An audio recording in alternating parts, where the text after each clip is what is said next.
Assalamualaikum warahmatullahi wabarakatuh. Alhamdulillahirabbil alamin wa bihi nasta'in wa ala umurid dunya waddin wassalatu wassalamu ala asyrafil mursalin sayyidina Muhammadin nabil ummi wa ala alihi wa sahbihi ajmain. Bapak-bapak, para jemaah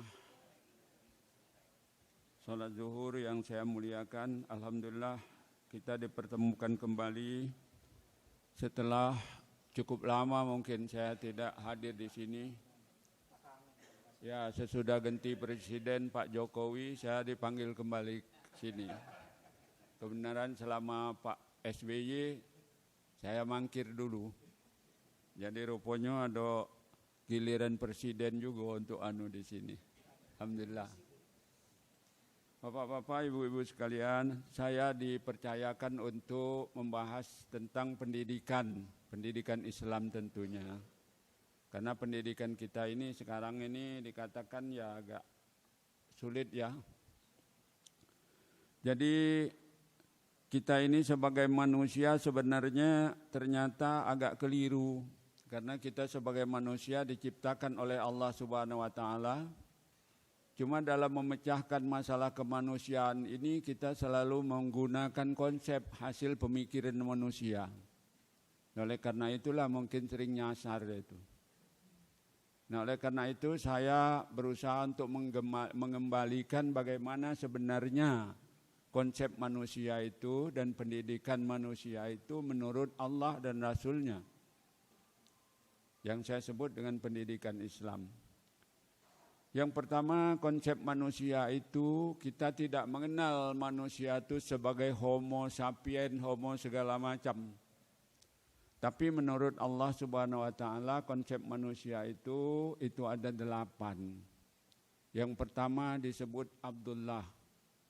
Abd artinya hamba, milik, pengabdi, budak dari Allah Subhanahu wa Ta'ala. Jadi sebagai yang dimiliki, sebagai hamba, sebagai budak, kita harus nurut apa maunya Tuhan kita. Jadi kita diciptakan Allah Subhanahu wa Ta'ala ini bukan untuk main-main.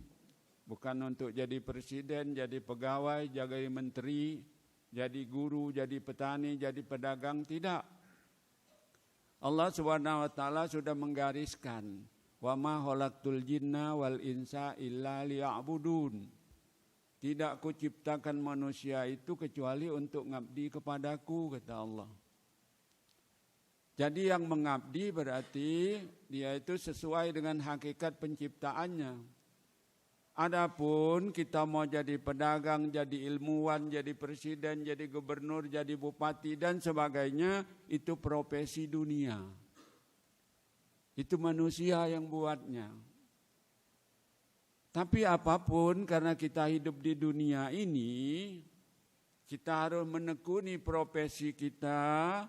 Namun intinya mengabdikan diri kepada Allah itu tidak boleh hilang. Kita boleh jadi presiden, jadi menteri, jadi apapun. Cuma pengabdian itu yang tidak boleh hilang. Itu hakikat kita sebagai manusia. Yang kedua, yaitu sebagai Bani Adam.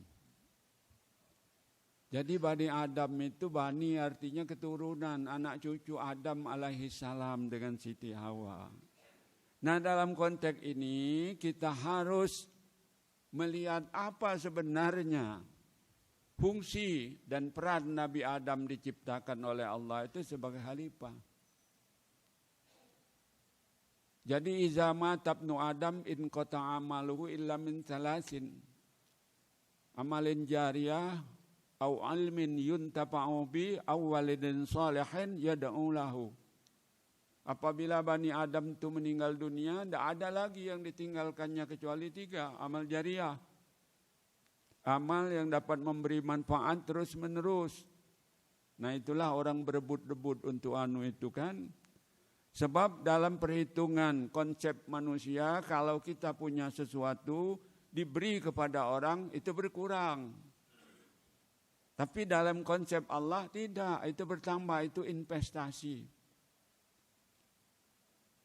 Jadi ketika Nabi motong biri-biri, motong kibas, motong domba diberikan oleh Rasul, disedekahkan, tinggal 2 paha.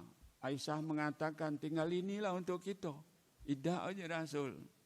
Untuk kita yang kita sedekahkan itu. Nah kan terbalik ya tak? Kalau dalam teori ekonomi, kapan barang milik kita itu kita kasih sama orang berkurang. Tapi dalam konsep ekonomi Allah itu bertambah, berkat, ada investasi. Nah, jadi sebagai Bani Adam itu, kita ini sebenarnya berdulur, Pak. Seluruh bangsa ini sama, karena satu.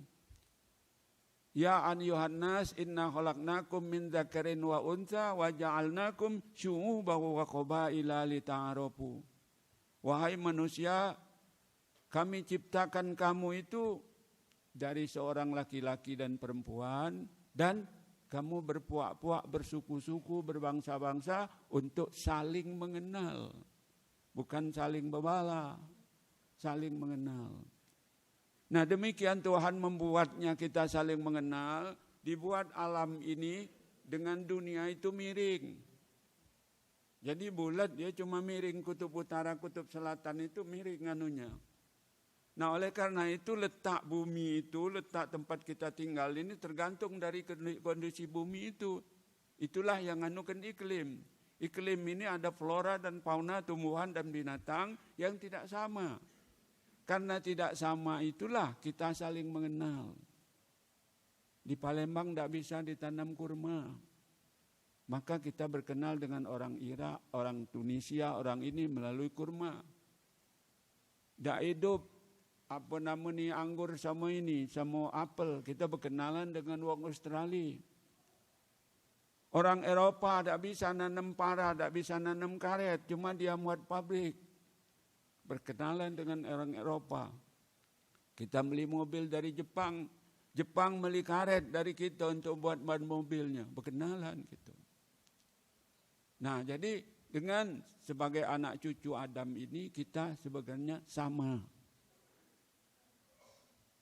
Yang berikutnya kita disebut Bani Bashar. Bani Bashar manusia dilihat dari segi fisik, Pak. Jadi ada kebutuhan-kebutuhan primer pada diri manusia sebagai makhluk fisik ini. Dia berkembang karena pada fisik ini terdiri dari zat-zat kimia tubuh. Nah, jadi dia hidup seperti makhluk lain, dia berkembang biak. Dia butuh makan, butuh minum, kemudian butuh dorongan seksual. Oleh karena itu Islam sebagai agama fitrah itu tidak membolehkan hidup selibasi, membunjang, menggadis seumur hidup tanpa alasan, itu tidak boleh.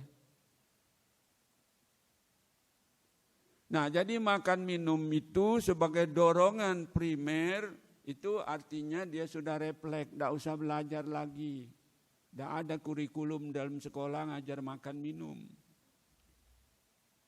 Ini sejak manusia itu sudah dalam rahim, sudah 4 bulan 10 hari sudah hidup, itu sudah bisa makan minum melalui plasenta atau tembuni ibunya. Tapi yang dorongan seksual itu tidak.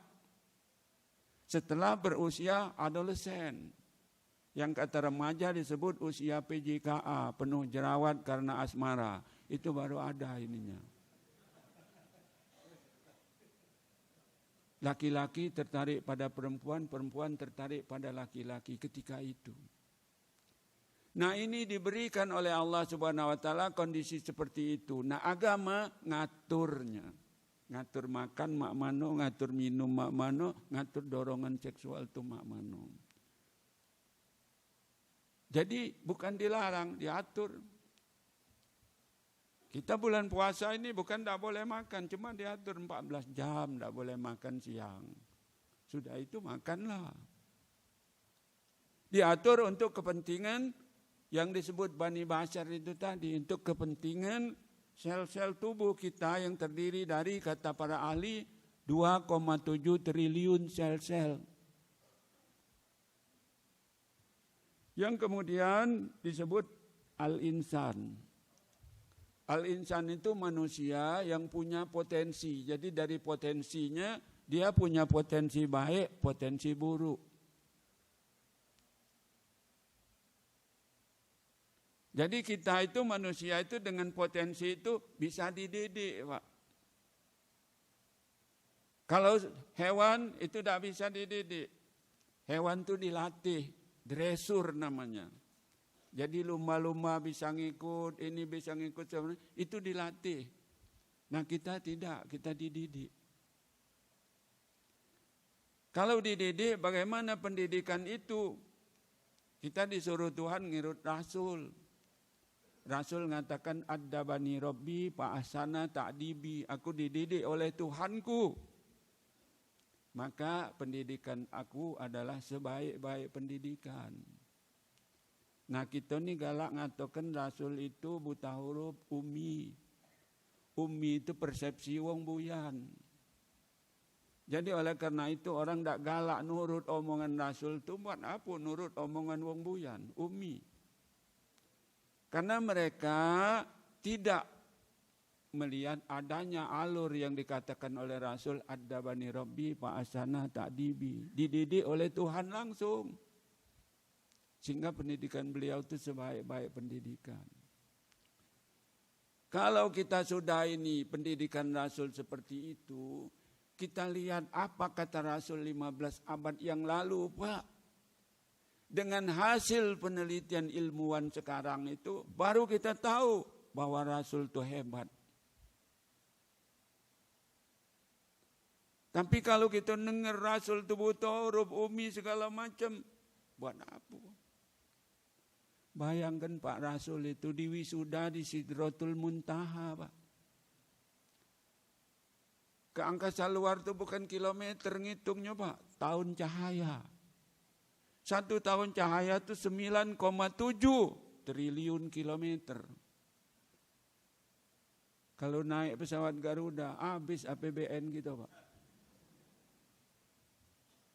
Saking pinternya Rasul di sana. Gelarnya 24 huruf, Pak. Kalau profesor cuma 16. Sallallahu alaihi wasallam. Itu maka kita kagum. Maka kata Al-Barzanji, kita dengan Nabi itu kalyakud bainal hajar. Seperti batu permato dengan batu koral. Kita ini batu koral dibanding dengan Rasul batu permato. Maka Al-Barzanji muat untuk muji Rasul itu sedemikian hebatnya. Atirillahu maqabrahul karim bi'arpin syajim min salati wa taslim. Ya Allah ya Tuhanku, semerbakkanlah kuburan makom orang yang mulia ini dengan solawat dan salam. Bukan diambur bunga kamboja, bukan. Nah kita maco berjanji lagi di bid'ah kekawan, Pak. Mak mano kita nak kenal Rasul secara hebat. Ahmad Al-Barzanji itu imam Masjid Madinah abad ke-17, Pak. Beliau hidup di Madinah, kepengen melihat, kepengen ngemukakan mak mano nian Rasul itu. Diceritakan, Pak. Jisman wa ruhan bisuratihi wa makna. Secara fisik, secara mental, secara rohani menunjukkan arti Muhammad itu, yaitu seorang laki-laki yang terpuji, Pak. Nama beliau itu sama dengan fisik beliau itu, ganteng Rasul itu.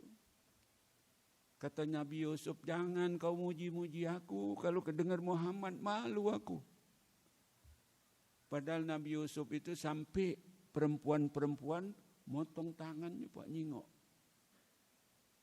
Hebatnya Nabi Yusuf, masih kalah dengan Rasul kita gantengnya. Secara fisik. Secara perilakunya, wa innaka la'ala hulukin azim, kata Allah. Engkau sesungguhnya Muhammad memiliki akhlak yang mulia. Sosok itu yang kita disuruh oleh Allah untuk nirunya. bukan untuk niru, neladani, tidak tertiru gitu Pak. Neladani itu semampu kita, hebatnya Rasul.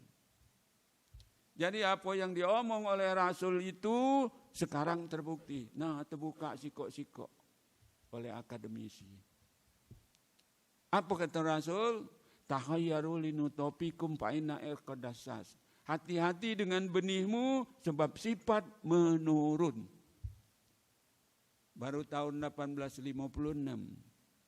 Georg Mendel itu meneliti bahwa ada dalam bunga tasbih itu, bunga kana, unsur kebakaan. Sifat-sifat yang nurun, berbalik-balik. Tahun 38 diteliti wong pada ayam. Tahun 59 baru tahu bahwa pada diri manusia itu ada faktor-faktor genetik yang menurun. Jauh 15 abad yang lalu. Tak katik laboratorium Rasul. Cuma karena diajar oleh Allah. Yang berikutnya itu al-ins, manusia itu.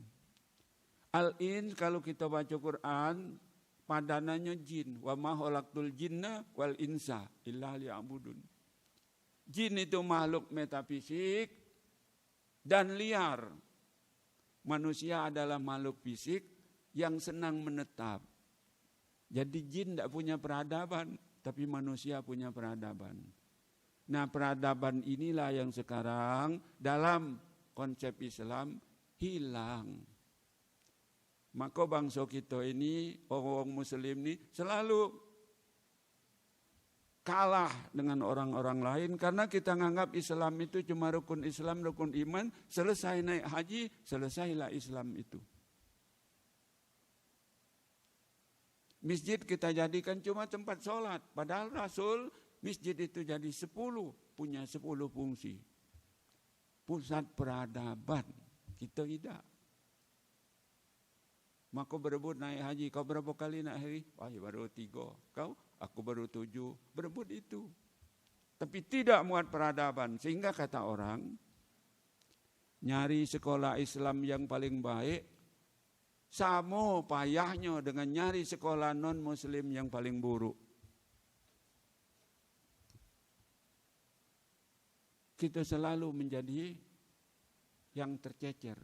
Padahal Rasul mengatakan, solihu ummati bil ilm wal mal. Sejahterakan umatku dengan ilmu dan duit. Kalau wong buyan walaupun banyak duit, dibudi ke wong.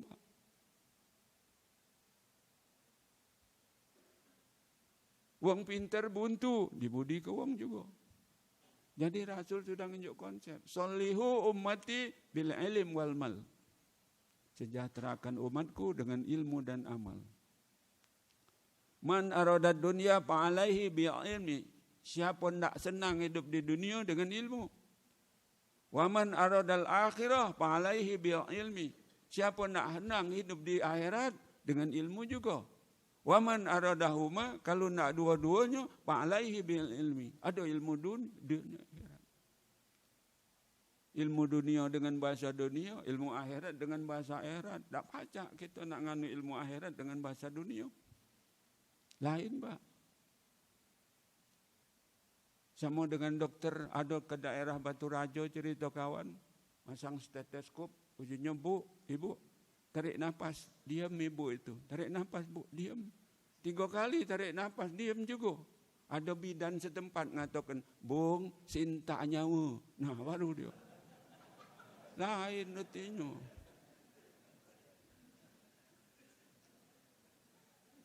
Nah, bahasa dunia dengan bahasa akhirat juga lain, Pak.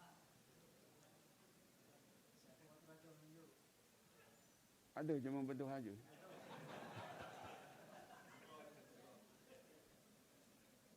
Nah, jadi macam itu, Pak, kita nak anunya tu. Jadi kita dalam ekonomi, teori ekonomi, belajarlah sampai ke teori siapa, Pak. Tak kata unsur berkat, Pak. Tapi dalam teori ekonomi Islam ada unsur berkat. Nah, itulah sekarangnya hilang. Karena konsepnya lain, bahasanya lain. Nah, yang berikutnya, Pak, manusia itu disebut an-nas. An-nas itu manusia dalam pengertian makhluk sosial.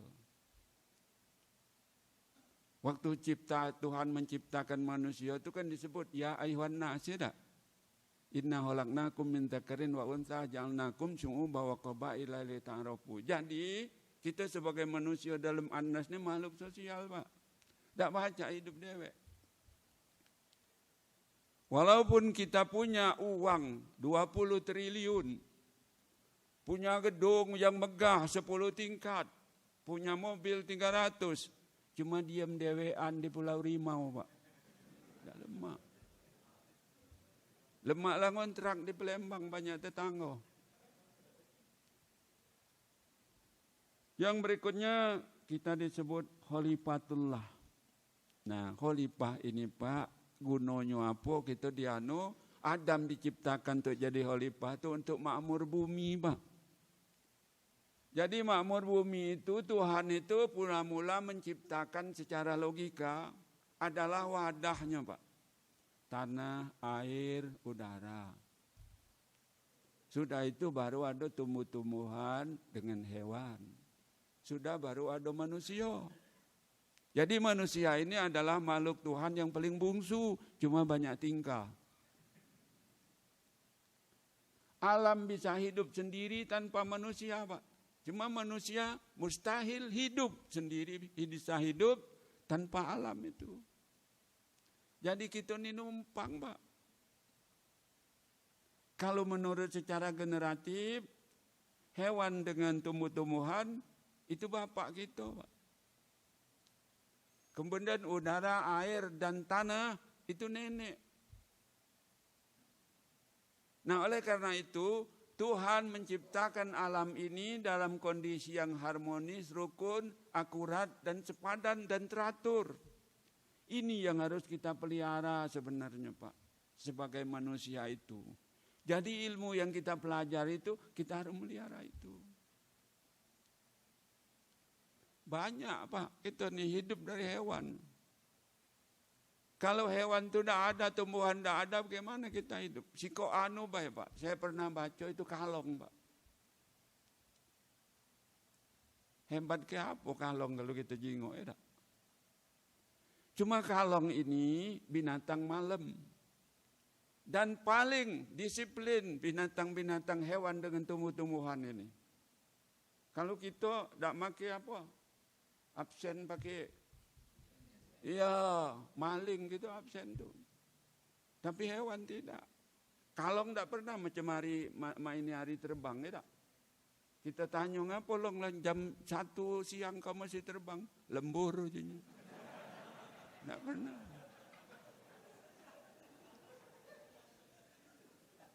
Tahu dia. Maghrib baru keluar, subuh pulang, Pak. Nah, kalong ini P3N, Pak. Tukang kawin kembang-kembang. Kembang yang mekar malam, kembang durian, Pak. Jadi kalong ini ngawin durian itu. Kalau uang ujang emas nak ngawin kendorennya dewek, Pak, naik 20 meter, Pak. Berapa ikut dapat ngawin musim durian itu? Nah, jadi kalong yang kita betet, kita segala macam itu ternyata punya manfaat, Pak. Lebah, ya tak? Ngawinkan ini, kemudian angin, ngawinkan padi. Sudah dibuat Tuhan sedemikian rupa. Pohon begitu juga. Kata para ahli, pohon itu yang besarnya anunya itu 30 cm, Pak. Diameter itu dapat nahan 300 liter air akarnya itu. Jadi kalau kita tebang siko 3 drum, banyu itu keluar. Tebang 1000, 3000 drum. Nah, itulah banjir, Pak. Karena kita tidak menjaga alam dalam kondisi khalifah ini. Yang berikut, yang terakhir, yang ke-8, manusia itu disebut ummah. Ummah itu kumpulan manusia yang punya akidah yang sama, Pak. Kita ke Tokyo nyebut Assalamualaikum, Waalaikumsalam. Itu ummah. Jadi kumpulan. Seluruh makhluk Tuhan yang punya akidah yang sama, itu namanya ummah. Termasuk manusia. Apakah kau tidak melihat burung-burung yang terbang, kata Tuhan? Mereka itu sebenarnya umat seperti kamu. Ya umat karena akidahnya sama. Ada tak burung kafir? Katik kan, kita wae nyebut burung gereja. Awak burung masjid tak katik? Ya, karena dulu itu burung itu sering di rumah gedung itu rumah Belanda. Belanda itu kan ini tak sering ke gereja segala macam. Wong Melayu waktu itu tak pacak pak, tak ada dibolehkan untuk buat rumah gedung oleh Belanda, walaupun gaji besar. Jadi yang boleh itu rumah-rumah para pejabat Belanda itu termasuk gereja. Nah banyak burung itu, maka disebut wong burung gereja. Padahal dia tidak nyembah salib dia tuh. Kita wae pacak-pacak yang kecil sebut peti Cino. Alangkah rugi kita ya tak. Cino berdagang ambil segala macam dia lari dia nyuknya peti sih kok. Nah itu buatan kita Pak. Saya pikir karena waktunya Pak dibatasi. Sekian, wassalamualaikum warahmatullahi wabarakatuh.